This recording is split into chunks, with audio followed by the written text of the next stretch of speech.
حضرت اسامہ بن زید کہتے ہیں میں نبی پاک سے ملنے گیا، کوئی بات حضور سے کرنی تھی، بات کرتے کرتے میرے لفظ ٹوٹنے لگے، جملے ٹوٹنے لگے، اس لیے کہ نبی پاک نے چادر اوڑھ رکھی تھی اور حضور کی چادر میں دو چیزیں حرکت کر رہی، میری توجہ ادھر چلی گئی،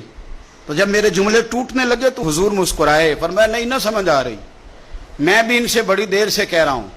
کہ باہر نکل آؤ، بڑی دیر سے کہہ رہا ہوں، بڑی دیر سے نکل نہیں رہے۔ کہتے ہیں یہ لفظ کہتے کہتے حضور نے چادر مبارک کھولی، ایک بغل مبارک سے امام حسین نکلے، دوسرے سے امام حسن نکلا ہے۔ یہ اعزاز ہے، وہ تو رحمتوں کے سمندر میں رہتے تھے، وہ تو کرم کی برکھا میں رہتے تھے، وہ تو میرے محبوب کے ساتھ رہتے تھے۔ مدینہ شریف کے بارے میں کسی نے کہا تھا نا، رحمت کے عجب جھمیلے ہیں کیونکہ حسنین یہاں پر کھیلے، کیونکہ حسنین یہاں پر۔ حضور کی اولاد کا حق کبھی نہ بھولنا، استاد کے بچے کا جو ادب نہ کرے تو وہ بندہ سیانا، شیخ کی اولاد کا جو ادب نہ کرے تو وہ بندہ سیانا۔ حضرت